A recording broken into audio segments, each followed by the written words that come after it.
ಸ್ವಾಮಿ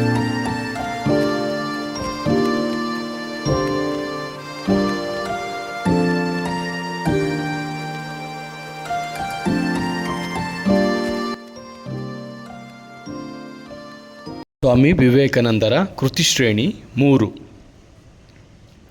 ವ್ಯಕ್ತಿಯು ಸಮಷ್ಟಿಯಲ್ಲಿ ಲೀನವಾಗಲು ಬಯಸುತ್ತಾನೆ. ಅವನು ಜಗತ್ತನ್ನು ತ್ಯಜಿಸುತ್ತಾನೆ. ಅಲ್ಲಿಂದ ದೂರ ಸರಿದು ತನ್ನ ದೇಹಕ್ಕೆ ಮತ್ತು ಹಿಂದಿನ ಜೀವನಕ್ಕೆ ಇರುವ ಸಂಬಂಧಗಳನ್ನೆಲ್ಲ ಹರಿದು ಹಾಕಲು ಪ್ರಯತ್ನಿಸುತ್ತಾನೆ.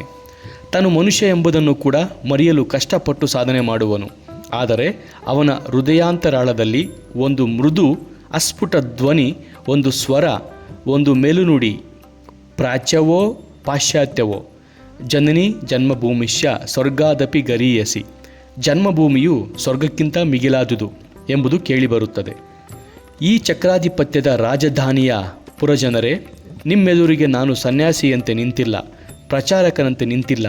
ಹಿಂದೆ ನಿಮ್ಮೊಂದಿಗೆ ಮಾತನಾಡುತ್ತಿದ್ದ ಕಲ್ಕತ್ತಾ ನಗರದ ಹುಡುಗನಂತೆ ಬಂದಿರುವೆನು.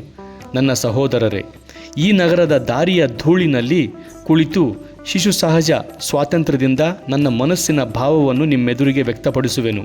ನೀವು ನನ್ನನ್ನು ಸಹೋದರ ಎಂಬ ಅಪೂರ್ವ ಪದದಿಂದ ಸಂಬೋಧಿಸಿರುವಿರಿ. ಅದಕ್ಕೆ ನನ್ನ ಹೃತ್ಪೂರ್ವಕ ವಂದನೆಗಳು. ಹೌದು, ನಾನು ನಿಮ್ಮ ಸಹೋದರ, ನೀವು ನನ್ನ ಸಹೋದರರು. ನಾನು ಭರತಖಂಡಕ್ಕೆ ಬರುವುದಕ್ಕೆ ಮುಂಚೆ ಒಬ್ಬ ಆಂಗ್ಲ ಸ್ನೇಹಿತ, ಸ್ವಾಮೀಜಿ, 4 ವರ್ಷಗಳವರೆಗೆ ವಿಲಾಸದ ಲೀಲಾಭೂಮಿಯಾದ ಗೌರವಶೀಲ ಮಹಾಶಕ್ತಿಮಾನ್ ಪಾಶ್ಚಾತ್ಯ ದೇಶದಲ್ಲಿ ಸಂಚಾರ ಮಾಡಿದ ಮೇಲೆ ನಿಮ್ಮ ಮಾತೃಭೂಮಿಯನ್ನು ಹೇಗೆ ನೋಡುತ್ತೀರಿ ಎಂದು ಕೇಳಿದರು. ಅದಕ್ಕೆ ನಾನು, ಇಲ್ಲಿಗೆ ಬರುವುದಕ್ಕೆ ಮುಂಚೆ ಭರತಖಂಡವನ್ನು ಪ್ರೀತಿಸುತ್ತಿದ್ದೆ. ಈಗ ಭಾರತ ಭೂಮಿಯ ಧೂಳು ಕೂಡ ಪವಿತ್ರವಾಗಿದೆ, ಬೀಸುವ ಗಾಳಿ ಪವಿತ್ರವಾಗಿದೆ, ಪುಣ್ಯ ಭೂಮಿ ತೀರ್ಥಕ್ಷೇತ್ರವಾಗಿದೆ ಎಂದೆನು. ಹೇ ಕಲ್ಕತ್ತಾ ಪುರನಿವಾಸಿಗಳೇ, ನನ್ನ ಸಹೋದರರೇ, ನೀವು ನನಗೆ ತೋರಿದ ಪ್ರೀತಿಗೆ ನಿಮಗೆ ಕೃತಜ್ಞತೆಯನ್ನು ಅರ್ಪಿಸಲು ನಾನು ಅಸಮರ್ಥನು. ನಾನು ನಿಮಗೆ ಕೃತಜ್ಞತೆಯನ್ನು ಅರ್ಪಿಸಲೂಬಾರದು. ನೀವು ನನಗೆ ಸಹೋದರರು. ನೀವು ಕೇವಲ ಸಹೋದರನ ಕರ್ತವ್ಯವನ್ನು, ಹಿಂದೂ ಸಹೋದರನ ಕರ್ತವ್ಯವನ್ನು ಮಾತ್ರ ಮಾಡಿರುವಿರಿ. ಇಂತಹ ಕೌಟುಂಬಿಕ ವಾತ್ಸಲ್ಯದ ಸಂಬಂಧ, ಇಷ್ಟು ಪ್ರೀತಿ ನಮ್ಮ ಮಾತೃಭೂಮಿಯ ಹೊರಗೆ ಮತ್ತೆಲ್ಲಿಯೂ ಇಲ್ಲ. ಚಿಕಾಗೋ ವಿಶ್ವಧರ್ಮ ಸಮ್ಮೇಳನ ನಿಸ್ಸಂಶಯವಾಗಿ ಒಂದು ವಿರಾಟ್ ಅಧಿವೇಶನವೇ ಸರಿ. ಇದನ್ನು ಸಂಘಟಿಸಿದವರಿಗೆ ಭರತವರ್ಷದ ಎಲ್ಲ ನಗರಗಳಿಂದಲೂ ಧನ್ಯವಾದವನ್ನು ಅರ್ಪಿಸಿರುವೆನು. ಅವರು ನಮಗೆ ತೋರಿದ ಪ್ರೀತಿಗೆ ಧನ್ಯವಾದಕ್ಕೆ ಅರ್ಹರು. ಆದರೂ ವಿಶ್ವಧರ್ಮ ಸಮ್ಮೇಳನ ಏತಕ್ಕೆ ಆಯಿತು ಎಂಬುದನ್ನು ನಿಮಗೆ ತಿಳಿಸಲು ಅನುಮತಿ ಕೊಡಿ. ಅವರಿಗೆ ಒಂದು ಕುದುರೆ ಬೇಕಾಗಿತ್ತು. ಅದರ ಮೇಲೆ ಸವಾರಿ ಮಾಡಬೇಕೆಂದು ಇಚ್ಛಿಸಿದರು. ಕ್ರೈಸ್ತ ಧರ್ಮದ ಪ್ರತಿಷ್ಠೆಗೆ ಇದನ್ನು ಉಪಯೋಗಿಸಬೇಕೆಂದು ಕೆಲವರು ಯೋಚಿಸಿದ್ದರು. ವಿಧಾತ ಅದನ್ನು ಬೇರೆ ವಿಧವಾಗಿ ಇಚ್ಛಿಸಿದ. ಬೇರೆ ವಿಧಿಯೇ ಇರಲಿಲ್ಲ. ಅಲ್ಲಿ ಹಲವರು ನಮಗೆ ಪ್ರೀತಿ ತೋರಿದರು. ನಾವು ಅವರಿಗೆ ಸಾಕಾದಷ್ಟು ಧನ್ಯವಾದವನ್ನು ಅರ್ಪಿಸಿರುವೆವು. ನಾನು ಅಮೆರಿಕ ದೇಶಕ್ಕೆ ಹೋದದ್ದು ವಿಶ್ವಧರ್ಮ ಸಮ್ಮೇಳನಕ್ಕೆ ಅಲ್ಲ. ಆ ಸಭೆ ಗೌಣ, ಅದು ಕೇವಲ ನಿಮಿತ್ತ. ಅದು ಒಂದು ಅವಕಾಶ ಕಲ್ಪಿಸಿತು. ಅದಕ್ಕೆ ನಾವು ಆ ಧರ್ಮ ಸಮ್ಮೇಳನದ ಸದಸ್ಯರಿಗೆ ಋಣಿಗಳು. ಆದರೆ ನಿಜವಾಗಿ ನಮ್ಮ ಕೃತಜ್ಞತೆ ಸಲ್ಲಬೇಕಾಗಿರುವುದು ಅಮೆರಿಕದ ಮಹಾನ್ ಜನತೆಗೆ, ಅಮೆರಿಕ ಜನಾಂಗಕ್ಕೆ. ಉಳಿದ ಎಲ್ಲ ಜನಾಂಗಗಳಿಗಿಂತಲೂ ಅಧಿಕಾಂಶದಲ್ಲಿ ಸಹೋದರ ಭಾವನೆ ಅಲ್ಲಿ ಬೆಳೆದಿದೆ. ಅಮೆರಿಕ ಜನಾಂಗದವರು ವಿಶ್ವಾಸಪರರು, ಅತಿಥಿ ಸತ್ಕಾರಪರರು. ರೈಲಿನಲ್ಲಿ ಪ್ರಯಾಣ ಮಾಡುವಾಗ ಅಮೆರಿಕದವನು ನಿಮ್ಮನ್ನು 5 ನಿಮಿಷ ನೋಡುವನು. ನೀವಾಗಲೇ ಅವನ ಸ್ನೇಹಿತರಾಗುವಿರಿ.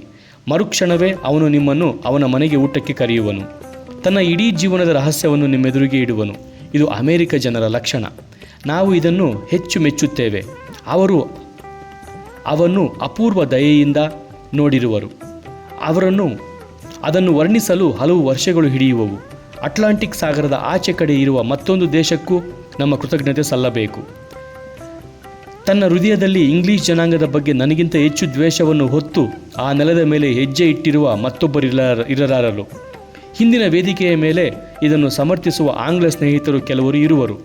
ಆದರೆ ಅವರೊಂದಿಗೆ ಹೆಚ್ಚು ವಾಸ ಮಾಡಿದ ಮೇಲೆ ಆಂಗ್ಲ ಜನಾಂಗ ಜೀವನದ ಯಂತ್ರ ಹೇಗೆ ಕೆಲಸ ಮಾಡುತ್ತಿದೆ ಎಂಬುದನ್ನು ನೋಡಿದ ಮೇಲೆ, ಅವರೊಂದಿಗೆ ನಿಕಟವಾಗಿ ಬೆರೆತ ಮೇಲೆ, ಅವರ ಜನಾಂಗದ ಜೀವಾಳವನ್ನು ಅರಿತ ಮೇಲೆ ಅವರನ್ನು ಅಷ್ಟೂ ಹೆಚ್ಚು ಪ್ರೀತಿಸತೊಡಗಿದೆನು. ನನ್ನ ಸಹೋದರರೇ, ಈ ಸಭೆಯಲ್ಲಿರುವ ಯಾರೂ ಆಂಗ್ಲೇಯರನ್ನು ನನ್ನಷ್ಟು ಪ್ರೀತಿಸಲಾರಿರಿ. ನೀವು ಅಲ್ಲಿ ಏನು ಆಗುತ್ತಿದೆ ಎಂಬುದನ್ನು ನೋಡಬೇಕು, ಅವರೊಡನೆ ಬೆರೆಯಬೇಕು. ನಮ್ಮ ದೇಶದ ವೇದಾಂತ ತತ್ವವು ನಮ್ಮ ದುಃಖ ದುರ್ಗತಿಗಳಿಗೆಲ್ಲ ಅಜ್ಞಾನ ಮೂಲವೆಂದು ಸಾರುವುದು. ಆಂಗ್ಲೇಯರಿಗೂ ನಮಗೂ ಇರುವ ಭಿನ್ನತೆಗೆ ಕಾರಣ ಅಜ್ಞಾನ. ನಾವು ಅವರನ್ನು ತಿಳಿದುಕೊಂಡಿಲ್ಲ, ಅವರು ನಮ್ಮನ್ನು ತಿಳಿದುಕೊಂಡಿಲ್ಲ. ಪಾಶ್ಚಾತ್ಯರಿಗೆ ಆಧ್ಯಾತ್ಮ ಮತ್ತು ನೀತಿ ಕೂಡ ಪ್ರಾಪಂಚಿಕ ಉನ್ನತಿಯ ಮೇಲೆ ನಿಂತಿದೆ. ಇದೊಂದು ವಿಷಾದ. ಆಂಗ್ಲೇಯ ಅಥವಾ ಪಾಶ್ಚಾತ್ಯ ಯಾವನಾದರೊಬ್ಬ ಭರತಖಂಡಕ್ಕೆ ಬಂದು ಇಲ್ಲಿರುವ ಬಡತನವನ್ನು ಮತ್ತು ಕಷ್ಟವನ್ನು ನೋಡಿದಾಗ ಇಲ್ಲಿ ಧರ್ಮವಿರಲಾರದು, ನೈತಿಕತೆ ಇರಲಾರದು ಎಂಬ ನಿರ್ಣಯಕ್ಕೆ ಬರುವನು. ಅವನ ಅನುಭವ ಮಾತ್ರ ಅವನಿಗೆ ಸತ್ಯ. ಯುರೋಪಿನಲ್ಲಿ ಶೈತ್ಯ ಪ್ರಧಾನ ವಾತಾವರಣದ ಮತ್ತು ಇತರ ಸನ್ನಿವೇಶಗಳ ಪರಿಣಾಮವಾಗಿ ದಾರಿದ್ರ್ಯ ಮತ್ತು ಪಾಪ ಒಟ್ಟಿಗೆ ಹೋಗುವವು.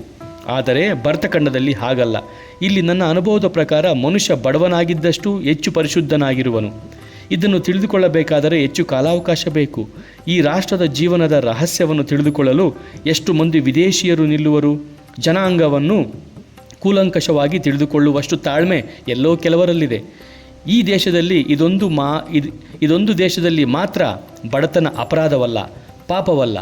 ಈ ದೇಶದಲ್ಲಿ ಮಾತ್ರ ಬಡತನ ನಿರ್ದೋಷ ಮಾತ್ರವಲ್ಲ, ಬಡತನವನ್ನು ದೈವೀ ಗುಣ ಎಂದು ಕರೆದಿರುವರು. ಭಿಕ್ಷುಕನ ಉಡುಗೆ ಶ್ರೇಷ್ಠತಮ ವ್ಯಕ್ತಿಯ ಉಡುಗೆ. ಇದರಂತೆಯೇ ಪಾಶ್ಚಾತ್ಯ ಸಂಸ್ಥೆಗಳನ್ನು ಕೂಲಂಕುಷವಾಗಿ ತಿಳಿದುಕೊಳ್ಳಬೇಕು. ಅವಸರದಿಂದ ಹುಚ್ಚಾದ ನಿರ್ಣಯಕ್ಕೆ ಬರಕೂಡದು. ಅಲ್ಲಿ ಸ್ತ್ರೀ ಪುರುಷರು ಒಟ್ಟಿಗೆ ಬೆರೆಯುವುದಕ್ಕೆ ಮತ್ತು ಅಲ್ಲಿಯ ಬೇರೆ ಬೇರೆ ಆಚಾರ ವ್ಯವಹಾರಗಳಿಗೆ ಅವುಗಳದೇ ಆದ ಅರ್ಥವಿದೆ. ಅವುಗಳಿಗೆ ಉನ್ನತವಾದ ಮುಖಗಳುಂಟು. ಆದರೆ ನೀವು ತಾಳ್ಮೆಯಿಂದ ಅದನ್ನು ತಿಳಿದುಕೊಳ್ಳಬೇಕು. ನಾವು ಅವರ ಆಚಾರ ವ್ಯವಹಾರಗಳನ್ನು ಅನುಕರಿಸಬೇಕೆಂದಾಗಲಿ ಅವರು ನಮ್ಮ ಆಚಾರ ವ್ಯವಹಾರಗಳನ್ನು ಅನುಕರಿಸಬೇಕೆಂದಾಗಲಿ ಹೇಳುವುದಿಲ್ಲ. ಪ್ರತಿಯೊಂದು ಜನಾಂಗದ ಆಚಾರ ವ್ಯವಹಾರಗಳು ಹಲವು ಶತಮಾನಗಳಿಂದ ಸಾವಧಾನವಾಗಿ ಬೆಳೆದು ಬಂದಿದೆ. ಪ್ರತಿಯೊಂದರ ಹಿಂದೆಯೂ ಆಳವಾದ ಅರ್ಥವಿದೆ. ಆದ ಕಾರಣ ಅವರು ನಮ್ಮ ರೀತಿ ನೀತಿಗಳನ್ನು ಅಲ್ಲಗಳೆಯುವುದಾಗಲಿ ನಾವು ಅವರ ರೀತಿ ನೀತಿಗಳನ್ನು ಅಲ್ಲಗಳೆಯುವುದಾಗಲಿ ಮಾಡಕೂಡದು. ಈ ಸಭೆಯ ಮುಂದೆ ಮತ್ತೊಂದು ವಿಷಯವನ್ನು ಹೇಳಬೇಕೆಂದಿರುವೆನು. ನಾನು ಅಮೆರಿಕದ ದೇಶದಲ್ಲಿ ಮಾಡಿದ ಕೆಲಸಕ್ಕಿಂತ ಇಂಗ್ಲೆಂಡಿನಲ್ಲಿ ಮಾಡಿದುದು ಹೆಚ್ಚು ತೃಪ್ತಿಕರವಾಗಿದೆ. ಧೀರ, ಅಚಲ, ಸ್ಥಿರ ಸ್ವಭಾವದ ಆಂಗ್ಲೇಯನಿಗೆ ಹೊಸ ವಿಷಯವನ್ನು ಸ್ವೀಕರಿಸುವುದು ಇತರರಿಗಿಂತ ತಡವಾದರೂ ಅವನಿಗೆ ಯಾವುದಾದರೂ ಹೊಸ ಭಾವನೆಯನ್ನು ಕೊಟ್ಟರೆ ಅದು ಎಂದಿಗೂ ವ್ಯರ್ಥವಾಗುವುದಿಲ್ಲ. ಆ ಜನಾಂಗದಲ್ಲಿ ಶಕ್ತಿ ಬಾಹುಳ್ಯ, ಅದ್ಭುತ ವ್ಯಾವಹಾರಿಕ ದೃಷ್ಟಿ ಇರುವುದರಿಂದ ಭಾವನೆಗಳು ಬೇರೂರಿ ಬೇಗ ಫಲವನ್ನು ನೀಡುತ್ತವೆ. ಬೇರೆ ದೇಶಗಳಲ್ಲಿ ಹಾಗಲ್ಲ. ಆ ಜನಾಂಗದಲ್ಲಿರುವ ಅದ್ಭುತ ಶಕ್ತಿ ಮತ್ತು ಕಾರ್ಯತತ್ಪರತೆ ಅನ್ಯ ಜನಾಂಗಗಳಲ್ಲಿ ಇಲ್ಲ. ಅಲ್ಲಿ ಕಲ್ಪನೆ ಕಡಿಮೆ, ಕಾರ್ಯ ಹೆಚ್ಚು. ಆಂಗ್ಲೇಯರ ಹೃದಯದ ಮೂಲವನ್ನು ಯಾರು ಬಲ್ಲರು? ಅಲ್ಲಿ ಎಷ್ಟು ಕಲ್ಪನೆ ಭಾವನೆ ಇದೆ ಎಂಬುದು ಯಾರಿಗೆ ಗೊತ್ತು? ಅವರು ನಿಜವಾದ ಕ್ಷತ್ರಿಯರು, ಧೀರ ಜನಾಂಗ. ಅವರು ತಮ್ಮ ಭಾವನೆಯನ್ನು ವ್ಯಕ್ತಪಡಿಸುವುದಿಲ್ಲ, ಯಾವಾಗಲೂ ಗೌಪ್ಯವಾಗಿಡುವರು. ಅವರ ಶಿಕ್ಷಣ ಹಾಗೆ ಇರುವುದು. ಬಾಲ್ಯಾರಭ್ಯ ಅವರ ಶಿಕ್ಷಣವೇ ಹಾಗೆ. ಆಂಗ್ಲೇಯರಲ್ಲಿ ತಮ್ಮ ಭಾವನೆಯನ್ನು ವ್ಯಕ್ತಪಡಿಸುವವರು ಅಪರೂಪ. ಹೆಂಗಸರು ಕೂಡ ಹಾಗೆಯೇ. ಆಂಗ್ಲೇಯ ಮಹಿಳೆಯರು ಕೆಲಸ ಮಾಡುವುದನ್ನು ನಾನು ನೋಡಿರುವೆನು. ಅತಿ ಧೀರ ವಂಗ ಯುವಕರಿಗೂ ಆಶ್ಚರ್ಯವಾಗುವಷ್ಟರ ಮಟ್ಟಿಗೆ ಸಾಹಸ ಕಾರ್ಯಗಳನ್ನು ಅವರು ಮಾಡುವರು. ಇಷ್ಟೊಂದು ಧೀರ ಸ್ವಭಾವದ ಹಿಂದೆ, ಯೋಧನ ಸ್ವಭಾವದ ಹಿಂದೆ ಆಂಗ್ಲೇಯನ ಹೃದಯದ ಭಾವನಾ ಝರಿ ಇದೆ. ಅದರ ರಹಸ್ಯ ನಿಮಗೆ ಗೊತ್ತಾದರೆ ನೀವು ಅಲ್ಲಿಗೆ ಹೋದರೆ, ಅವರ ಪರಿಚಯ ಮಾಡಿಕೊಂಡು ನಿಕಟವಾಗಿ ಬೆರೆತರೆ ಅವರು ತಮ್ಮ ಹೃದಯವನ್ನು ಬಿಚ್ಚುವರು. ಅವರು ಎಂದೆಂದಿಗೂ ನಿಮ್ಮ ಸ್ನೇಹಿತರು. ನೀವು ಹೇಳಿದಂತೆ ಕೇಳುವರು. ಆದ ಕಾರಣವೇ ನನ್ನ ದೃಷ್ಟಿಯಲ್ಲಿ ಬೇರೆ ಕಡೆಗಿಂತ ಇಂಗ್ಲೆಂಡಿನಲ್ಲಿ ನಾನು ಮಾಡಿದ ಕೆಲಸ ಹೆಚ್ಚು ತೃಪ್ತಿಕರವಾಗಿದೆ. ನಾಳೆ ನಾನೇ ಕಾಲವಾದರೂ ಇಂಗ್ಲೆಂಡಿನ ಕೆಲಸಕ್ಕೆ ಲೋಪ ಬರುವುದಿಲ್ಲ. ಅದು ವೃದ್ಧಿಯಾಗುತ್ತಾ ಹೋಗುವುದೆಂದು ನಾನು ದೃಢವಾಗಿ ನಂಬುತ್ತೇನೆ. ಸಹೋದರರೇ, ನನ್ನ ಹೃದಯದ ಮತ್ತೊಂದು ನಾಡಿಯನ್ನು ನೀವು ಮಿಡಿದಿರುವಿರಿ. ಗಂಭೀರತಮವಾದುದು ಅದು. ಅದೇ ನನ್ನ ಗುರುದೇವ, ನನ್ನ ಆಚಾರ್ಯ, ನನ್ನ ಜೀವನಾದರ್ಶ, ನನ್ನ ಇಷ್ಟ, ನನ್ನ ಪ್ರಾಣ, ನನ್ನ ದೇವತೆಯಾದ ಶ್ರೀರಾಮಕೃಷ್ಣ ಪರಮಹಂಸರ ಪವಿತ್ರ ನಾಮೋಚ್ಚಾರಣೆಯನ್ನು ಮಾಡಿರುವಿರಿ. ನಾನು ಮನೋವಾಕ್ಕಾಯವಾಗಿ ಯಾವುದಾದರೂ ಸತ್ಕರ್ಮವನ್ನು ಮಾಡಿದ್ದರೆ, ನನ್ನ ಬಾಯಿಯಿಂದ ಯಾರಿಗಾದರೂ ಸಹಾಯವಾಗುವಂತಹ ನುಡಿಯೊಂದು ಹೊರಟಿದ್ದರೆ ಅದು ನನ್ನದಲ್ಲ, ಅದೆಲ್ಲ ಅವರದು. ಆದರೆ ನನ್ನ ಬಾಯಿಂದ ನಿಂದೆಯ ನುಡಿ ಹೊರಬಿದ್ದಿದ್ದರೆ, ದ್ವೇಷ ಭಾವನೆ ಹೊರಬಿದ್ದಿದ್ದರೆ ಅದೆಲ್ಲ ನನ್ನದು, ಅವರದ್ದಲ್ಲ. ದುರ್ಬಲವಾಗಿರುವುದೆಲ್ಲ ನನ್ನದು. ಯಾವುದು ಜೀವನಪ್ರದವೋ, ಫಲಪ್ರದವೋ, ಪರಿಶುದ್ಧವಾದುದೋ, ಪವಿತ್ರವಾಗಿರುವುದೋ ಅದೆಲ್ಲ ಅವರ ಶಕ್ತಿ, ಲೀಲೆ, ಅವರ ವಾಣಿ, ಸ್ವಯಂ ಅವರೇ ಆಗಿರುವರು. ಹೌದು ಸ್ನೇಹಿತರೆ, ಜಗತ್ತು ಆ ಮಹಾನುಭಾವರನ್ನು ಇನ್ನೂ ತಿಳಿದುಕೊಳ್ಳಬೇಕಾಗಿದೆ. ಜಗತ್ತಿನ ಇತಿಹಾಸದಲ್ಲಿ ಮಹಾತ್ಮರ ಜೀವನವನ್ನು ಮತ್ತು ಸಂದೇಶಗಳನ್ನು ಕುರಿತು ಓದುತ್ತೇವೆ. ಅವರ ಶಿಷ್ಯರ ಹಲವು ಶತಮಾನಗಳ ಬರವಣಿಗೆಯ ಮೂಲಕ ಇದು ನಮಗೆ ವ್ಯಕ್ತವಾಗುವುದು. ಸಾವಿರಾರು ವರ್ಷಗಳು ಬದಲಾವಣೆಯ ಚಕ್ರಕ್ಕೆ ಸಿಲುಕಿ ನಯವಾಗಿ ಆ ಮಹಾಪುರುಷರ ಜೀವನ ನಮಗೆ ದೊರಕುವುದು.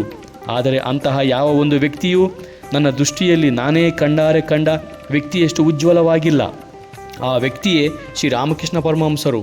ಅವರ ಛಾಯೆಯಲ್ಲಿ ನಾನು ಬೆಳೆದಿರುವೆನು. ಎಲ್ಲವನ್ನೂ ಅವರ ಅಡಿದಾವರೆಯಲ್ಲಿ ಕಲಿತಿರುವೆನು. ಸಹೋದರರೇ, ನಿಮಗೆಲ್ಲ ಆ ಪ್ರಸಿದ್ಧವಾದ ಗೀತಾವಾಕ್ಯವು ಗೊತ್ತೇ ಇದೆ. ಯದಾ ಯದಾ ಹಿ ಧರ್ಮಸ್ಯ ಗ್ಲಾನಿರ್ಭವತಿ ಭಾರತ ಅಭ್ಯುತ್ಥಾನಮಧರ್ಮಸ್ಯ ತದಾತ್ಮಾನಂ ಸೃಜಾಮ್ಯಹಂ ಪವಿತ್ರಾಣಾಯ ಸಾಧೂನಾಂ ವಿನಾಶಾಯ ಚ ದುಷ್ಕೃತಾಂ ಧರ್ಮ ಸಂಸ್ಥಾಪನಾರ್ಥಾಯ ಸಂಭವಾಮಿ ಯುಗೆ ಯುಗೆ. ಭಾರತ, ಎಂದು ಧರ್ಮಗ್ಲಾನಿಯಾಗುವುದೋ, ಅಧರ್ಮ ಮೇಲೇಳುವುದೋ, ಆಗ ನಾನು ಅವತಾರ ಮಾಡುವೆನು. ಸಾಧುಗಳ ರಕ್ಷಣೆಗೆ, ದುಷ್ಟರ ನಾಶಕ್ಕೆ, ಧರ್ಮ ಸಂಸ್ಥಾಪನೆ ಮಾಡುವುದಕ್ಕೆ ಯುಗ ಯುಗಗಳಲ್ಲಿಯೂ ನಾನು ಜನ್ಮವೆತ್ತುವೆನು. ಇದರೊಂದಿಗೆ ಮತ್ತೊಂದು ವಿಷಯವನ್ನು ತಿಳಿದುಕೊಳ್ಳಬೇಕಾಗಿದೆ. ಇಂತಹ ಒಂದು ಗ್ಲಾನಿ ನಮ್ಮಲ್ಲಿ ಇಂದು ಇದೆ.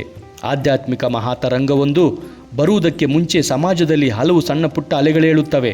ಅದರಲ್ಲಿ ಒಂದು ನಮ್ಮ ದೃಷ್ಟಿಗೆ ಗೋಚರವಾಗದೆ, ನಮಗೆ ತನ್ನ ಸುಳಿಯನ್ನು ಕೊಡದೆ, ನಮ್ಮ ಆಲೋಚನೆಗೆ ನಿಲುಕದೆ ಕ್ರಮೇಣ ದೊಡ್ಡದಾಗಿ ಸಣ್ಣ ಪುಟ್ಟ ಅಲೆಗಳನ್ನು ಒಳಗೊಂಡು ಅದ್ಭುತವಾಗಿ ಮಹಾಪ್ರವಾಹವಾಗಿ ಯಾರಿಗೂ ಎದುರಿಸಲಾಗದ ಪ್ರಚಂಡ ಶಕ್ತಿಯೊಡನೆ ಸಮಾಜದ ಮೇಲೆ ಬೀಳುವುದು.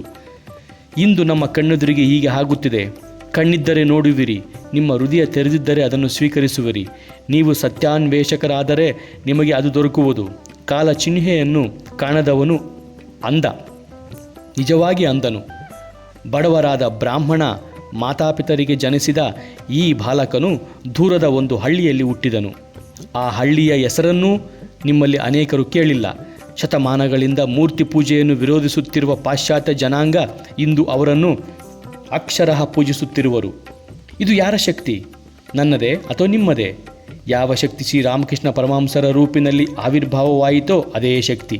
ಏಕೆಂದರೆ ನೀವು ಮತ್ತು ನಾನು, ಸಾಧುಗಳು ಮತ್ತು ಪ್ರವಾದಿಗಳು, ಅವತಾರ ಪುರುಷರು ಮತ್ತು ಇಡೀ ಬ್ರಹ್ಮಾಂಡ ಇವೆಲ್ಲ ಆ ಶಕ್ತಿಯ ಆವಿರ್ಭಾವ ಮಾತ್ರ. ಆ ಶಕ್ತಿ ಕೆಲವು ವೇಳೆ ಕಡಿಮೆ, ಕೆಲವು ವೇಳೆ ಹೆಚ್ಚು ಘನೀಭೂತವಾಗುವುದು. ಆ ಸಮಯದಲ್ಲಿ ನಾವು ಆ ಮಹಾಶಕ್ತಿಯ ಲೀಲೆಯ ಆರಂಭವನ್ನು ಮಾತ್ರ ನೋಡುತ್ತಿರುವೆವು. ಹೀಗಿರುವವರು ಕಾಲವಾಗುವುದಕ್ಕೆ ಮುಂಚೆ ಆ ಅದ್ಭುತ ಶಕ್ತಿಯ ಲೀಲೆಯನ್ನು ನೋಡುವರು. ಭಾರತ ವರ್ಷದ ಪುನರುತ್ಥಾನದ ಸಮಯಕ್ಕೆ ಸರಿಯಾಗಿ ಅದು ಬಂದಿದೆ. ಯಾವ ಮೂಲ ಜೀವನ ಶಕ್ತಿ ಭಾರತದಲ್ಲಿ ಸದಾ ಸಂಚಾರ ಮಾಡಬೇಕಾಗಿದೆಯೋ ಅದನ್ನು ಕಾಲಕಾಲಕ್ಕೆ ನಾವು ಮರೆಯುವೆವು. ಪ್ರತಿಯೊಂದು ದೇಶಕ್ಕೂ ಉದ್ದೇಶ ಸಾಧನೆಗೆ ಬೇರೆ ಬೇರೆ ಮಾರ್ಗಗಳಿವೆ. ಕೆಲವರು ರಾಜನೀತಿಯ ಮೂಲಕ, ಕೆಲವರು ಸಮಾಜ ಸುಧಾರಣೆಯ ಮೂಲಕ, ಮತ್ತು ಕೆಲವರು ಇನ್ನು ಬೇರೆ ಯಾವುದಾದರೂ ಮಾರ್ಗದ ಮೂಲಕ ಅದನ್ನು ಮಾಡುತ್ತಾರೆ. ನಮಗೆ ಇರುವುದು ಧರ್ಮ ಮಾರ್ಗ ಒಂದೇ. ಆ ಪಥ ಒಂದರಲ್ಲೇ ನಾವು ನಡೆಯಬೇಕಾಗಿದೆ. ಆಂಗ್ಲೇಯನು ಧರ್ಮವನ್ನು ಕೂಡ ರಾಜಕೀಯದ ಮೂಲಕ ತಿಳಿದುಕೊಳ್ಳಬಲ್ಲ. ಬಹುಶಃ ಅಮೆರಿಕದವರು ಸಮಾಜ ಸುಧಾರಣೆಯ ಮೂಲಕ ಧರ್ಮವನ್ನು ಅರ್ಥ ಮಾಡಿಕೊಳ್ಳಬಲ್ಲರು. ಆದರೆ ಹಿಂದುವು ರಾಜಕೀಯವನ್ನು ಕೂಡ ಧರ್ಮದ ಮೂಲಕ ಬರಬೇಕು. ಪ್ರತಿಯೊಂದು ಧರ್ಮದ ಮೂಲಕ ಬರಬೇಕು. ಏಕೆಂದರೆ ರಾಷ್ಟ್ರ ಜೀವನದ ಸಂಗೀತಕ್ಕೆ ಇದೇ ಮುಖ್ಯ ಸ್ವರ. ಉಳಿದುವೆಲ್ಲ ಬದಲಾಗುತ್ತಿರುವ ಗೌಣ ವಿಷಯಗಳು. ಆ ಮೂಲವೇ ಅಪಾಯದಲ್ಲಿತ್ತು. ರಾಷ್ಟ್ರ ಜೀವನದ ಈ ಪ್ರಮುಖ ಸ್ವರವೇ ಬದಲಾಗುವಂತೆ ಇತ್ತು. ನಮ್ಮ ಬಾಳಿನ ಆಧಾರವೇ ಬದಲಾಗುವಂತೆ ಕಂಡಿತು. ಧರ್ಮಕ್ಕೆ ಬದಲಾಗಿ ರಾಜಕೀಯವೇ ಪ್ರಧಾನವಾಗುವಂತೆ ತೋರಿತು. ನಾವೇನಾದರೂ ಹೀಗೆ ಮಾಡಿದ್ದರೆ ನಮ್ಮ ಸರ್ವನಾಶವಾಗುತ್ತಿತ್ತು. ಆದರೆ ಹಾಗೆ ಮಾಡಲಾಗಲಿಲ್ಲ. ಅದಕ್ಕೆ ಈ ಶಕ್ತಿ ಅಭಿವ್ಯಕ್ತಗೊಂಡಿತು. ನೀವು ಈ ಮಹಾಪುರುಷನನ್ನು ಯಾವ ದೃಷ್ಟಿಯಲ್ಲಿ ನೋಡಿದರೂ ಚಿಂತೆ ಇಲ್ಲ, ಎಷ್ಟು ಗೌರವ ಕೊಟ್ಟರೂ ಚಿಂತೆ ಇಲ್ಲ. ಆದರೆ ನಿಮ್ಮೆದುರಿಗೆ ಈ ಸವಾಲನ್ನು ಹಾಕುತ್ತೇನೆ. ಭರತಖಂಡದಲ್ಲಿ ಹಲವಾರು ಶತಮಾನಗಳಿಂದ ವ್ಯಕ್ತವಾಗದ ಒಂದು ಪ್ರಚಂಡ ಶಕ್ತಿ ಇಲ್ಲಿ ಅಭಿವ್ಯಕ್ತವಾಗಿದೆ. ಭರತಖಂಡದ ಪುನರುತ್ಥಾನಕ್ಕೆ, ಅದರ ಹಿತಕ್ಕೆ ಮತ್ತು ಇಡೀ ವಿಶ್ವದ ಹಿತಕ್ಕೆ ಈ ಒಂದು ಮಹಾ ವ್ಯಕ್ತಿ ಏನು ಮಾಡಿತು ಎಂಬುದನ್ನು ತಿಳಿದುಕೊಳ್ಳುವುದು ಹಿಂದೂಗಳಾದ ನಿಮ್ಮ ಕರ್ತವ್ಯ. ಜಗತ್ತಿನ ಇತರ ಕಡೆಗಳಲ್ಲಿ ವಿಶ್ವಧರ್ಮ, ಭಿನ್ನ ಭಿನ್ನ ಧರ್ಮಗಳಿಗೆ ಸಹಾನುಭೂತಿ ಎಂಬ ಭಾವನೆಗಳನ್ನು ಆಲೋಚಿಸುವುದಕ್ಕೆ ಮುಂಚೆಯೇ ಇಲ್ಲೇ ನಮ್ಮ ನಗರದಲ್ಲೇ ಯಾರ ಜೀವನವು ಒಂದು ವಿಶ್ವಧರ್ಮ ಸಮ್ಮೇಳನದಂತೆ ಇತ್ತೋ ಅಂತಹ ಮಹಾಪುರುಷರೊಬ್ಬರು ವಾಸಿಸುತ್ತಿದ್ದರು. ನಮ್ಮ ಶಾಸ್ತ್ರಗಳು ಪರಮೋಚ್ಚ ಆದರ್ಶ ನಿರ್ಗುಣ ಬ್ರಹ್ಮ. ಈಶ್ವರನ ದಯೆಯಿಂದ ನಾವೆಲ್ಲ ನಿರ್ಗುಣ ಬ್ರಹ್ಮೋಪಾಸಕರಾಗಿದ್ದರೆ ಚೆನ್ನಾಗಿತ್ತು. ಅದು ಸಾಧ್ಯವಿಲ್ಲದೆ ಇರುವಾಗ ಮುಕ್ಕಾಲು ಪಾಲು ಮಾನವರಿಗೆ ಒಂದು ಸಗುಣ ಆದರ್ಶ ಅವಶ್ಯಕವಾಗಿದೆ. ಇಂತಹ ಒಬ್ಬ ಮಹಾಪುರುಷರ ಆದರ್ಶದ ಪತಾಕೆಯ ನೆರಳಿಗೆ ಆರ್ಥಿಕವಾಗಿ ಬರದೇ ಇದ್ದರೆ ಯಾವ ದೇಶವೂ ಮೇಲೇಳಲಾರದು, ಪ್ರಖ್ಯಾತವಾಗಲಾರದು. ಕೆಲಸ ಮಾಡುವರು, ರಾಜನೀತಿ, ಅದರ ಪ್ರತಿನಿಧಿಗಳು, ಸಮಾಜ, ವಾಣಿಜ್ಯ ಯಾವುದೂ ಭರತಖಂಡದಲ್ಲಿ ನಡೆಯುವಂತೆ ಇಲ್ಲ. ನಮಗೆ ಆಧ್ಯಾತ್ಮಿಕ ಆದರ್ಶಗಳು ಬೇಕು. ಮಹಾ ಆಧ್ಯಾತ್ಮಿಕ ವ್ಯಕ್ತಿಗಳ ಸುತ್ತ ಉತ್ಸಾಹದಿಂದ ನೆರೆಯಲು ಇಚ್ಛಿಸುವೆವು.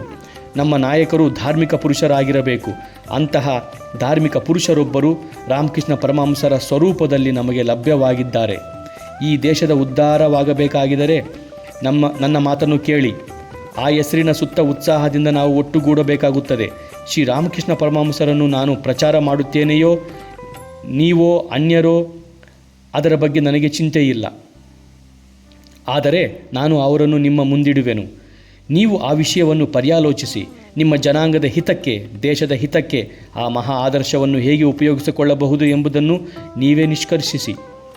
ನಾವು ಇದನ್ನು ನೆನಪಿನಲ್ಲಿಡಬೇಕು. ಅವರು ನೀವು ನೋಡಿರುವ ವ್ಯಕ್ತಿಗಳಿಗಿಂತ ಪವಿತ್ರತಮರು. ಇದನ್ನು ಇನ್ನೂ ಸ್ವಲ್ಪ ವಿಶದವಾಗಿ ಹೇಳುತ್ತೇನೆ. ನೀವು ಯಾರ ವಿಷಯವಾಗಿ ಓದಿ ತಿಳಿದುಕೊಂಡಿರುವಿರೋ ಆ ಎಲ್ಲ ವ್ಯಕ್ತಿಗಳಿಗಿಂತ ಇವರು ಪವಿತ್ರೋತ್ತಮರು. ನೀವು ಇದುವರೆಗೆ ಓದಿರದ, ಯಾರೂ ನೋಡಲು ಕೂಡಲು ದುರ್ಲಭರೋ ಅಂತಹ ಆತ್ಮಶಕ್ತಿಯ ಅದ್ಭುತ ನಮ್ಮ ಕಣ್ಣೆದುರಿಗೆ ಇದೆ. ಅವರು ನಿರ್ಮಾಣ ಹೊಂದಿದ 10 ವರ್ಷದೊಳಗೆ ಆ ಶಕ್ತಿ ಪೃಥ್ವಿಯನ್ನೇ ಆವರಿಸಿರುವುದು. ಈ ಸಂಗತಿ ನಿಮ್ಮ ಕಣ್ಣೆದುರಿಗೆ ಇದೆ. ನಮ್ಮ ಜನಾಂಗದ ಹಿತಕ್ಕೆ, ಧರ್ಮದ ಹಿತಕ್ಕೆ ಕೇವಲ ಕರ್ತವ್ಯ ದೃಷ್ಟಿಯಿಂದ ಈ ಅತ್ಯದ್ಭುತ ಆಧ್ಯಾತ್ಮಿಕ ವ್ಯಕ್ತಿಯ ಆದರ್ಶವನ್ನು ನಿಮ್ಮ ಮುಂದಿಡುವೆನು. ಅವರನ್ನು ನನ್ನ ಮೂಲಕವೇ ಅಳಿಯಬೇಡಿ. ನಾನೊಂದು ದುರ್ಬಲ ಉಪಕರಣ ಮಾತ್ರ.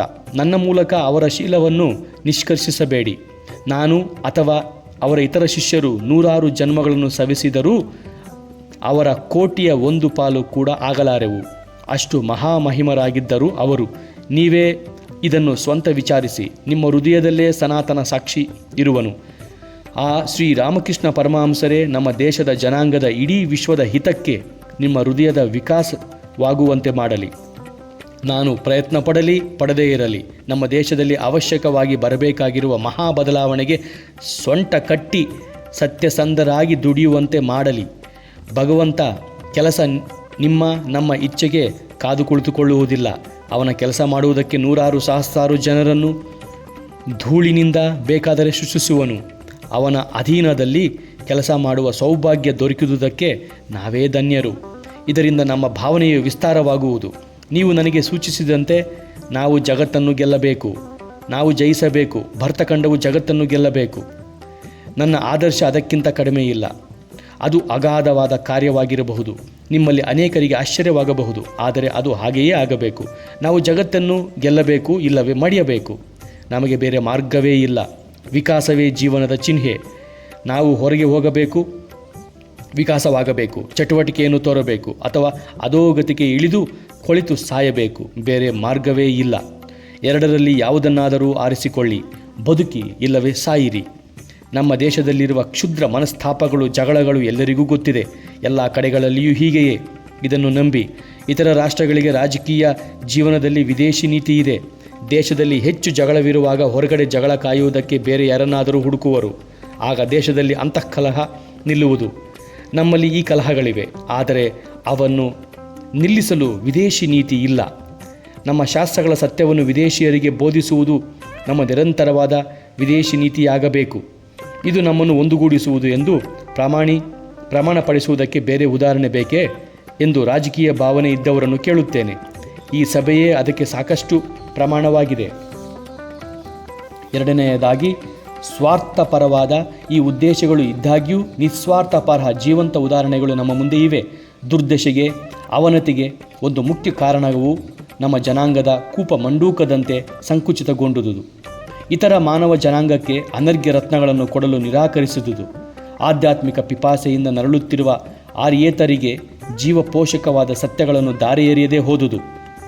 ನಾವು ಹೊರಗೆ ಹೋಗಲಿಲ್ಲ, ಇತರ ರಾಷ್ಟ್ರಗಳೊಂದಿಗೆ ಹೋಲಿಸಿ ನೋಡಲಿಲ್ಲ. ಇದೊಂದು ನಮ್ಮ ದೇಶದ ಅವನತಿಗೆ ಮುಖ್ಯ ಕಾರಣ. ಭರತಖಂಡದಲ್ಲಿ ಇರುವ ಸ್ವಲ್ಪ ಜಾಗೃತಿಗೆ, ಚಟುವಟಿಕೆ ಕಾರಣ ರಾಜಾರಾಮ್ ಮೋಹನ್ ರಾಯ್. ಈ ಸಂಕುಚಿತ ಚಿಪ್ಪಿನಿಂದ ಹೊರಗೆ ಹೋದ ದಿನದಿಂದ ಮೊದಲಾಯಿತೆಂದು ನಿಮಗೆಲ್ಲ ಗೊತ್ತಿದೆ. ಅಂದಿನಿಂದ ನಮ್ಮ ಇತಿಹಾಸ ಬೇರೊಂದು ರೂಪವನ್ನು ತಾಳಿದೆ. ಅತಿ ವೇಗದಿಂದ ಚಲಿಸುತ್ತಿದೆ. ಹಿಂದೆ ಇದ್ದುವು ಸಣ್ಣ ಸಣ್ಣ ನದಿಗಳಾದರೆ ಮುಂದೆ ಬರುವುದು ಸಾಗರೋಪಮ ಮಹಾಪ್ರವಾಹ. ಯಾರೂ ಅದನ್ನು ತಡೆಯಲಾರರು. ನಾವು ಹೊರಗೆ ಹೋಗಬೇಕು. ಕೊಟ್ಟು ತೆಗೆದುಕೊಳ್ಳುವುದರಲ್ಲಿದೆ ರಹಸ್ಯ. ನಾವು ಯಾವಾಗಲೂ ಸ್ವೀಕರಿಸುತ್ತಾ ಪಾಶ್ಚಾತ್ಯರ ಪದತಳದಲ್ಲಿರಬೇಕೇ? ಪ್ರತಿಯೊಂದನ್ನು ಧರ್ಮವನ್ನೂ ಕೂಡ ಅವರಿಂದ ಕಲಿಯಬೇಕೇ? ಆದ್ದರಿಂದ ಅವರಿಂದ ಯಂತ್ರ ಕುಶಲತೆಯನ್ನು ಕಳೆದುಕೊಳ್ಳಬಹುದು. ಆದರೆ ಅವರಿಗೆ ನಾವು ಏನಾದರೂ ಕಲಿಸಬೇಕು. ಅದು ಯಾವುದೆಂದರೆ ನಮ್ಮ ಧರ್ಮ, ಆಧ್ಯಾತ್ಮವಿದ್ಯೆ. ಪೂರ್ಣ ನಾಗರಿಕತೆಗೆ ಜಗತ್ತು ಭರತಖಂಡದಲ್ಲಿ ಅನರ್ಘ್ಯ ರತ್ನಗಳಿಗಾಗಿ ಕಾಯುತ್ತಿದೆ. ಹಲವು ಶತಮಾನಗಳ ದುಃಖದ ಮತ್ತು ಅವನತಿಯ ಕಾಲದಲ್ಲಿಯೂ ಬಿಡದೆ ಸಂರಕ್ಷಿಸಿಕೊಂಡು ಬಂದ ನಮ್ಮ ಪೂರ್ವಿಕರ ಅತ್ಯಮೋಘ ಆಧ್ಯಾತ್ಮಿಕ ಆಸ್ತಿಗಾಗಿ ಅದು ಕಾಯುತ್ತಿದೆ. ಜಗತ್ತು ಈ ಭಂಡಾರಕ್ಕೆ ಕಾಯುತ್ತಿದೆ. ಭರತಖಂಡದಲ್ಲಿ ಹೊರಗೆ ನಮ್ಮ ಅತ್ಯಮೂಲ್ಯ ಧನಕ್ಕಾಗಿ ಜನರೆಷ್ಟು ಕಾತರಿಸುತ್ತಿರುವರು ಎಂಬುದು ನಿಮಗೆ ಗೊತ್ತಿಲ್ಲ. ನಾವಿಲ್ಲಿ ಬರೀ ಮಾತನಾಡುತ್ತೇವೆ, ಜಗಳ ಕಾಯುತ್ತೇವೆ, ಪವಿತ್ರವಾದುದನ್ನೆಲ್ಲ ಅಣಕಿಸುತ್ತೇವೆ. ಪರಮ ಪೂಜ್ಯ ವಸ್ತುವನ್ನು ಅಣಕಿಸುವುದೊಂದು ಈ ರಾಷ್ಟ್ರದ ಬಾಳಿನ ಚಾಳಿಯಾಗಿ ಹೋಗಿದೆ. ಕೋಟ್ಯಾಂತರ ಜನರು ಹೊರಗೆ ಭರತಖಂಡದ ಕಡೆಗೆ ಕೈ ನೀಡಿ ಕಾತರತೆಯಿಂದ ನಮ್ಮ ಪೂರ್ವಜರಿಂದ ಶೇಖರಿಸಲ್ಪಟ್ಟ ಅಮೃತ ಪಾನಕ್ಕೆ ಕಾದಿರುವುದು ನಮಗೆ ಗೊತ್ತಾಗುವುದೇ ಇಲ್ಲ. ನಾವು ಹೊರಗೆ ಹೋಗಬೇಕು. ಆಧ್ಯಾತ್ಮಿಕ ವಿದ್ಯೆಯನ್ನು ಅವರಿಗೆ ಕೊಟ್ಟು ಅವರ ವಿದ್ಯೆಯನ್ನು ನಾವು ಕಲಿಯೋಣ. ಆಧ್ಯಾತ್ಮಿಕ ಪ್ರಪಂಚದ ಅದ್ಭುತಗಳನ್ನು ಭೌತಿಕ ಪ್ರಪಂಚದ ಅದ್ಭುತಗಳಿಗಾಗಿ ವಿನಿಮಯ ಮಾಡೋಣ. ನಾವು ಯಾವಾಗಲೂ ವಿದ್ಯಾರ್ಥಿಗಳೇ ಆಗಿರುವುದಿಲ್ಲ, ಗುರುಗಳು ಆಗುವೆವು. ಸಮಾನತೆ ಇಲ್ಲದೆ ಸ್ನೇಹವಿರಲಾರದು. ಒಬ್ಬರು ಯಾವಾಗಲೂ ಕಲಿಸುತ್ತಾ ಮತ್ತೊಬ್ಬರು ಯಾವಾಗಲೂ ಅವರ ಪಾದದಡಿ ಕಲಿಯುತ್ತಿದ್ದರೆ ಸಮಾನತೆ ಬರಲಾರದು. ನೀವು ಅಮೆರಿಕ ದೇಶದವರೊಂದಿಗೆ ಮತ್ತು ಇಂಗ್ಲಿಷರೊಂದಿಗೆ ಸರಿಸಮರಾಗಬೇಕಾದರೆ ನೀವು ಕಲಿಸಬೇಕು ಮತ್ತು ಕಲಿತುಕೊಳ್ಳಬೇಕು. ಇನ್ನು ಹಲವು ಶತಮಾನಗಳು ಕಲಿಸುವಷ್ಟು ನಿಮ್ಮಲ್ಲಿದೆ. ಇದನ್ನು ನಾವು ಮಾಡಬೇಕಾಗಿದೆ. ಶ್ರದ್ಧೆ, ಪ್ರೋತ್ಸಾಹ ನಮ್ಮ ರಕ್ತದಲ್ಲಿರಬೇಕು. ವಂಗ ದೇಶದಲ್ಲಿ ಬೇಕಾದಷ್ಟು ಕಲ್ಪನೆ ಇದೆ ಎನ್ನುವರು. ಅದಿದೆ ಎಂದು ನಾನು ನಂಬುತ್ತೇನೆ. ಕಾಲ್ಪನಿಕ ಜೀವಿಗಳು, ಭಾವಜೀವಿಗಳು ಎಂದು ಜನರು ನಮ್ಮನ್ನು ಹಾಸ್ಯ ಮಾಡುವರು. ಬುದ್ಧಿವಂತಿಕೆ ಏನೋ ಮುಖ್ಯ, ಆದರೆ ಅದು ಸ್ವಲ್ಪ ದೂರ ಹೋಗಿ ನಿಲ್ಲುವುದು. ಹೃದಯದಿಂದ ಮಾತ್ರವೇ ಯಾವಾಗಲೂ ಪ್ರತಿಭೆ ಬರಬೇಕು. ಭಾವನೆಯ ಮೂಲಕವೇ ರಹಸ್ಯತಮ ವಿಷಯಗಳನ್ನು ತಿಳಿದುಕೊಳ್ಳಬಹುದು. ಆದ ಕಾರಣ ಭಾವಜೀವಿಯಾದ ಬಂಗಾಳಿಯೇ ಈ ಕೆಲಸವನ್ನು ಮಾಡಬೇಕಾಗಿದೆ. ಉತ್ತಿಷ್ಠತ ಜಾಗೃತ ಪ್ರಾಪ್ಯ ವರಾನ್ನಿಬೋಧತ. ಏಳಿ, ಜಾಗೃತರಾಗಿ, ಗುರಿಯನ್ನು ಸೇರುವವರೆಗೆ ನಿಲ್ಲಬೇಡಿ. ಕಲ್ಕತ್ತೆಯ ಯುವಕರೇ, ಜಾಗೃತರಾಗಿ ಹೇಳಿ, ಸಮಯ ಸನ್ನಿಹಿತವಾಗಿದೆ. ನಿಮ್ಮ ಕಣ್ಣು ಮುಂದೆ ಆಗಲೇ ಎಲ್ಲ ವಿಕಾಸವಾಗುತ್ತಿದೆ. ನಿರ್ಭೀತರಾಗಿ, ಅಂಜಬೇಡಿ. ನಮ್ಮ ಶಾಸ್ತ್ರಗಳಲ್ಲಿ ಮಾತ್ರ ಭಗವಂತನಿಗೆ ಅಭಿ ಅಭಿ ಎಂಬ ಗುಣವಾಚಕವನ್ನು ಆರೋಪಿಸುವರು. ನಾವು ನಿರ್ಭೀತರಾಗಬೇಕು. ಆಗ ನಮ್ಮ ಕೆಲಸ ಪರಿಪೂರ್ಣವಾಗುವುದು. ಏಳಿ, ಜಾಗೃತರಾಗಿ. ನಮ್ಮ ದೇಶಕ್ಕೆ ಅದ್ಭುತ ತ್ಯಾಗ ಬೇಕಾಗಿದೆ. ಯುವಕರು ಮಾತ್ರ ಇದನ್ನು ಮಾಡಬಲ್ಲರು. ಅಶಿಷ್ಟ, ದೃಢಿಷ್ಟ, ಬಲಿಷ್ಠ, ಮೇಧಾವಿಗೆ ಈ ಕೆಲಸ ಮೀಸಲಾಗಿದೆ. ಕಲ್ಕತ್ತೆಯಲ್ಲಿ ಇಂತಹ ನೂರಾರು ಸಹಸ್ರಾರು ಯುವಕರು ಇರುವರು. ನಾನು ಏನನ್ನೋ ಸ್ವಲ್ಪ ಸಾಧಿಸಿದೆ ಎಂದು ನೀವು ಹೇಳಿದರೆ, ನಾನು ಕಲ್ಕತ್ತೆಯಲ್ಲಿ ಕೆಲಸಕ್ಕೆ ಬಾರದೆ ಅಲಿಯುತ್ತಿದ್ದವನು. ನಾನೇ ಅಷ್ಟನ್ನು ಮಾಡಿದರೆ ನೀವು ಇನ್ನೆಷ್ಟು ಮಾಡಬಹುದು? ಇದನ್ನು ಜ್ಞಾಪಿಸಿಕೊಳ್ಳಿ. ಏಳಿ, ಜಾಗೃತರಾಗಿ. ಪ್ರಪಂಚ ನಿಮ್ಮನ್ನು ಕರೆಯುತ್ತಿದೆ. ಭರತಖಂಡದ ಬೇರೆ ಪ್ರದೇಶಗಳಲ್ಲಿ ಬುದ್ಧಿ ಇದೆ, ಪಾಂಡಿತ್ಯವಿದೆ, ಆದರೆ ಉತ್ಸಾಹ ನಮ್ಮ ತಾಯ್ನಾಡಿನಲ್ಲಿ ಮಾತ್ರ ಇರುವುದು.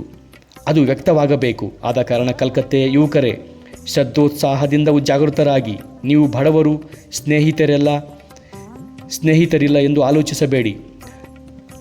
ಹಣ ಮನುಷ್ಯನನ್ನು ತಯಾರು ಮಾಡುವುದನ್ನು ಯಾರು ನೋಡಿರುವರು? ಮನುಷ್ಯನೇ ಯಾವಾಗಲೂ ಹಣ ಮಾಡುವುದು. ಇಡೀ ಪ್ರಪಂಚವೇ ಮನುಷ್ಯನ ಶಕ್ತಿ, ಉತ್ಸಾಹ, ಶ್ರದ್ಧೆಗಳಿಂದಾಗಿದೆ. ಉಪನಿಷತ್ತುಗಳಲ್ಲೆಲ್ಲ ಅತಿ ಸುಂದರವಾದ ಕಠೋಪನಿಷತ್ತನ್ನು ಯಾರು ಓದಿರುವರೋ ಅವರಿಗೆ ಈ ವಿಷಯ ಜ್ಞಾಪಕದಲ್ಲಿರಬಹುದು. ಒಬ್ಬ ರಾಜ ದೊಡ್ಡದೊಂದು ಯಾಗವನ್ನು ಮಾಡುತ್ತಿದ್ದನು. ಯೋಗ್ಯವಾದ ವಸ್ತುಗಳನ್ನು ದಾನ ಕೊಡುವ ಬದಲು ಕೆಲಸಕ್ಕೆ ಬಾರದ ಕುದುರೆಗಳನ್ನು ಮತ್ತು ಹಸುಗಳನ್ನು ಅವರಿಗೆ ದಾನ ಕೊಡುತ್ತಿದ್ದನು. ಆ ಸಮಯದಲ್ಲಿ ನಚಿಕೇತನೆಂಬ ಅವನ ಮಗನಿಗೆ ಶ್ರದ್ಧೆಯುಂಟಾಯಿತು ಎಂದು ಉಪನಿಷತ್ತು ಹೇಳುವುದು. ಶ್ರದ್ಧೆ ಎಂಬ ಪದವನ್ನು ನಾನು ಭಾಷಾಂತರ ಮಾಡುವುದಿಲ್ಲ, ಅದು ಬಹಳ ತಪ್ಪಾಗುವುದು. ತಿಳಿದುಕೊಳ್ಳುವುದಕ್ಕೆ ಅತಿ ಸುಂದರವಾದ ಪದ ಇದು. ಎಲ್ಲ ಅದರ ಮೇಲಿದೆ. ಅದು ಹೇಗೆ ಕೆಲಸ ಮಾಡುತ್ತದೆ ಎಂಬುದನ್ನು ತಕ್ಷಣ ಈ ಭಾವನೆ ನಚಿಕೇತನ ಮನಸ್ಸಿನಲ್ಲಿ ಹೊಳೆಯಿತು. ನಾನು ಹಲವರಿಗೆ ಮೇಲಾಗಿರುವೆನು, ಎಲ್ಲೋ ಕೆಲವರಿಗೆ ಮಧ್ಯಮದಲ್ಲಿರುವೆನು, ಆದರೆ ಎಲ್ಲೂ ನಾನು ಕೊನೆಯವನಲ್ಲ. ನಾನು ಏನನ್ನಾದರೂ ಮಾಡಬಹುದು. ಈ ಧೈರ್ಯ ಹೆಚ್ಚಾಯಿತು. ಮನಸ್ಸಿನಲ್ಲಿದ್ದ ಸಾವಿನ ಸಮಸ್ಯೆಯನ್ನು ಬಗೆಹರಿಸಬೇಕೆಂದು ಇಚ್ಛಿಸಿದನು. ಮೃತ್ಯುವಿನ ಮನೆಗೆ ಹೋದರೆ ಮಾತ್ರ ಈ ಸಮಸ್ಯೆಯನ್ನು ಬಗೆಹರಿಸಲು ಸಾಧ್ಯ. ಹುಡುಗ ಅಲ್ಲಿಗೆ ಹೊರಟನು. ಆ ಧೀರ ನಚಿಕೇತ ಮೃತ್ಯುವಿನ ಮನೆಗೆ ಹೋಗಿ 3 ದಿನಗಳವರೆಗೆ ಕಾದು ಕುಳಿತನು. ಅವನಿಗೆ ಬೇಕಾದುದು ಹೇಗೆ ದೊರಕಿತು ಎಂಬುದು ನಿಮಗೆ ಗೊತ್ತಿದೆ. ನನಗೆ ಬೇಕಾಗಿರುವುದು ಇಂತಹ ಶ್ರದ್ಧೆ. ದುರದೃಷ್ಟವಶಾತ್ ಭರತಖಂಡದಿಂದ ಇದು ಮುಕ್ಕಾಲು ಪಾಲು ಕಣ್ಮರೆಯಾಗಿದೆ. ಅದಕ್ಕಾಗಿಯೇ ನಾವು ಇಂತಹ ಅಧೋಗತಿಗೆ ಬಂದಿರುವುದು. ಒಬ್ಬನಿಗೆ ಮತ್ತೊಬ್ಬನಿಗೂ ವ್ಯತ್ಯಾಸವೆಂದರೆ ಅವನಲ್ಲಿ ಇರುವ ಶ್ರದ್ಧೆಯ ತಾರತಮ್ಯದಲ್ಲಿ, ಅನ್ಯತಾ ಅಲ್ಲ. ಒಬ್ಬನನ್ನು ಪ್ರಖ್ಯಾತನನ್ನಾಗಿ ಮಾಡುವುದು ಶ್ರದ್ಧೆ, ಅಧೋಗತಿಗೆ ಒಯ್ಯುವುದು ಅಶ್ರದ್ಧೆ. ಯಾರು ತಾನು ದುರ್ಬಲ ಎಂದು ಆಲೋಚಿಸುತ್ತಿರುವನೋ ಅವನು ದುರ್ಬಲನೇ ಆಗುತ್ತಾನೆ ಎಂದು ನನ್ನ ಗುರು ಹೇಳುತ್ತಿದ್ದರು. ಇದು ಸತ್ಯ. ಈ ಶ್ರದ್ಧೆ ನಿಮಗೆ ಬರಬೇಕು. ಪಾಶ್ಚಾತ್ಯ ಜನಾಂಗದಲ್ಲಿ ವ್ಯಕ್ತವಾಗುತ್ತಿರುವ ಭೌತಿಕ ಶಕ್ತಿಯ ಮೂಲವೆಲ್ಲ ಶ್ರದ್ಧೆಯಲ್ಲಿದೆ. ಅವರು ತಮ್ಮ ಮಾಂಸಖಂಡದ ಶಕ್ತಿಯನ್ನು ನಂಬಿದರು. ನೀವು ನಿಮ್ಮ ಆತ್ಮಶಕ್ತಿಯನ್ನು ನಂಬಿದರೆ ಮತ್ತೆ ಎಷ್ಟನ್ನು ಸಾಧಿಸಬಹುದು. ನಿಮ್ಮ ಶಾಸ್ತ್ರಗಳಲ್ಲಿ ಮಹರ್ಷಿಗಳು ಏಕವಾಣಿಯಿಂದ ಆತ್ಮ ಅನಂತವಾದುದು, ಶಕ್ತಿ ಅನಂತವಾದುದು ಎಂದು ಬೋಧಿಸಿರುವರು. ಅದನ್ನು ನಂಬಿ. ಆತ್ಮನನ್ನು ಯಾವುದೂ ನಾಶ ಮಾಡಲಾರದು. ಅದರಲ್ಲಿ ಅನಂತ ಶಕ್ತಿ ಇದೆ. ಅದನ್ನು ವ್ಯಕ್ತಪಡಿಸಬೇಕಷ್ಟೆ. ಇಲ್ಲೇ ಭಾರತದ ತತ್ವಶಾಸ್ತ್ರಗಳಿಗೂ ಇತರ ಶಾಸ್ತ್ರಗಳಿಗೂ ಇರುವ ವ್ಯತ್ಯಾಸ. ದ್ವೈತಿಗಳಾಗಲಿ, ವಿಶಿಷ್ಟಾದ್ವೈತಿಗಳಾಗಲಿ, ಅದ್ವೈತಿಗಳಾಗಲಿ ಎಲ್ಲರೂ ಆತ್ಮನಲ್ಲಿ ಆಗಲೇ ಎಲ್ಲವೂ ಇದೆ ಎಂದು ದೃಢವಾಗಿ ನಂಬುವರು. ಅದು ವ್ಯಕ್ತವಾಗಬೇಕು ಅಷ್ಟೇ. ಈ ಆತ್ಮಶ್ರದ್ಧೆ ಇಂದು ನನಗೆ ಬೇಕಾಗಿದೆ, ನಿಮಗೆಲ್ಲ ಬೇಕಾಗಿದೆ. ಇದನ್ನು ಪಡೆದುಕೊಳ್ಳುವ ಮಹಾ ಸಾಹಸ ನಿಮ್ಮ ಮುಂದೆ ಇದೆ. ಎಲ್ಲವನ್ನು ಹಾಸ್ಯ ಮಾಡುವ ಹುಡುಗಾಟಿಕೆಯ ಸ್ವಭಾವ ನಮ್ಮ ಜನಾಂಗದ ಜೀವನದ ಮೇಲೆ ದಾಳಿ ಇಡುತ್ತಿದೆ. ಅದನ್ನು ತ್ಯಜಿಸಿ ಧೀರರಾಗಿ ಶ್ರದ್ಧಾವಂತರಾಗಿ ಉಳಿದುದೆಲ್ಲ ಸ್ವಾಭಾವಿಕವಾಗಿ ಸಿದ್ಧಿಸುವುದು. ನಾನು ಇನ್ನೂ ಏನನ್ನೂ ಮಾಡಿಲ್ಲ. ನೀವು ಕೆಲಸವನ್ನು ಸಾಧಿಸಬೇಕಾಗಿದೆ. ನಾಳೆ ನಾನು ಸತ್ತರೂ ಕಾರ್ಯ ನಿಲ್ಲುವುದಿಲ್ಲ. ಸಹಸ್ರಾರು ಜನರು ಕೆಲಸಕ್ಕೆ ಕೈ ಹಾಕಿ ನನ್ನ ಕಲ್ಪನೆಗೂ ಅತೀತವಾಗಿ ಕೆಲಸ ಮಾಡುತ್ತಾ ಹೋಗುವರು ಎಂದು ದೃಢವಾಗಿ ನಂಬುತ್ತೇನೆ. ನನಗೆ ನನ್ನ ದೇಶದಲ್ಲಿ ಶ್ರದ್ಧೆ ಇದೆ. ಅದರಲ್ಲೂ ವಂಗ ದೇಶದ ಯುವಕರಲ್ಲಿ ನನಗೆ ಹೆಚ್ಚು ಶ್ರದ್ಧೆ ಇದೆ. ಯುವಕರ ಪಾಲಿಗೆ ಬಂದ ಕರ್ತವ್ಯಗಳಲ್ಲಿ ಗುರುತರವಾದುದು ವಂಗ ಯುವಕರ ಮೇಲಿದೆ. ಕಳೆದ 10 ವರ್ಷಗಳಿಂದ ಭರತಖಂಡವನ್ನೆಲ್ಲ ಸಂಚರಿಸಿರುವೆನು. ಭರತಖಂಡವನ್ನು ಯೋಗ್ಯ ಆಧ್ಯಾತ್ಮಿಕ ಶಿಖರಕ್ಕೆ ಸಾಗಿಸುವ ಶಕ್ತಿ ವಂಗ ಯುವಕರಿಂದ ಬರುವುದೆಂಬುದು ನನ್ನ ದೃಢ ನಂಬಿಕೆ. ಅನಂತ ಶ್ರದ್ಧೆ ಉತ್ಸಾಹಗಳಿಂದ ತುಂಬಿ ತುಳುಕಾಡುವ ವಂಗ ಯುವಕರಿಂದ ಪೂರ್ವಜರ ಸನಾತನ ತತ್ವಗಳನ್ನು ಜಗತ್ತಿಗೆಲ್ಲ ಪ್ರಚಾರ ಮಾಡುವವರು ಬರುವರು. ನೀವು ಮಾಡಬೇಕಾದ ಪವಿತ್ರ ಕೆಲಸವಿದು. ಏಳಿ ಜಾಗೃತರಾಗಿ ಗುರಿ ಸೇರುವವರೆಗೆ ನಿಲ್ಲಬೇಡಿ ಎಂದು ನಿಮಗೆ ಜ್ಞಾಪಿಸಿ ಮುಕ್ತಾಯಗೊಳಿಸುತ್ತೇನೆ. ಅಂಜಬೇಡಿ. ಮಾನವ ಇತಿಹಾಸದಲ್ಲೆಲ್ಲ ಮಹಾಶಕ್ತಿ ಇದ್ದುದು ಸಾಮಾನ್ಯರಲ್ಲಿ. ಅವರಲ್ಲಿ ಜಗದ ಮಹಾ ವಿಭೂತಿಗಳೆಲ್ಲ ಜನಿಸಿದರು. ಇತಿಹಾಸ ಪುನರಾವರ್ತಿ ಆಗಲೇಬೇಕು. ಯಾವುದಕ್ಕೂ ಅಂಜಬೇಡಿ. ಅದ್ಭುತ ಕಾರ್ಯಗಳನ್ನು ನೀವು ಸಾಧಿಸುತ್ತೀರಿ. ಅಂಜಿದೊಡನೆಯೇ ನೀವು ಕೆಲಸಕ್ಕೆ ಬಾರದವರು ಆಗುತ್ತೀರಿ. ಪ್ರಪಂಚದ ದುಃಖಕ್ಕೆ ಮುಖ್ಯ ಕಾರಣ ಅಂಜಿಕೆ. ಇದೇ ಎಲ್ಲಕ್ಕಿಂತ ದೊಡ್ಡ ಮೂಢನಂಬಿಕೆ. ನಿಮ್ಮ ಕಷ್ಟಕ್ಕೆಲ್ಲ ಕಾರಣ ಅಂಜಿಕೆ. ನಿರ್ಭಯತೆ ಈ ಕ್ಷಣವೇ ಸ್ವರ್ಗವನ್ನು ಕೂಡ ಕೊಡುವುದು. ಆದ ಕಾರಣ ಏಳಿ ಜಾಗೃತರಾಗಿ ಗುರಿಯನ್ನು ಸೇರುವವರೆಗೆ ನಿಲ್ಲದಿರಿ. ಮಹನೀಯರೇ, ನೀವು ತೋರಿದ ಪ್ರೀತಿಗೆ ಪುನಃ ಧನ್ಯವಾದವನ್ನು ಅರ್ಪಿಸಲು ಅನುಮತಿ ಕೊಡಿ. ನಾನು ಜಗತ್ತಿಗೆ ಸ್ವಲ್ಪವಾದರೂ ಉಪಯೋಗವುಳ್ಳವನಾಗಬೇಕು. ಎಲ್ಲಕ್ಕಿಂತ ಹೆಚ್ಚಾಗಿ ನನ್ನ ದೇಶಕ್ಕೆ, ನನ್ನ ದೇಶದ ಜನರಿಗೆ ನೆರವಾಗಬೇಕು ಎಂಬುದು ನನ್ನ ಇಚ್ಛೆ, ನನ್ನ ಅಂತರಂಗದಲ್ಲಿರುವ ತೀವ್ರ ಆಕಾಂಕ್ಷೆ.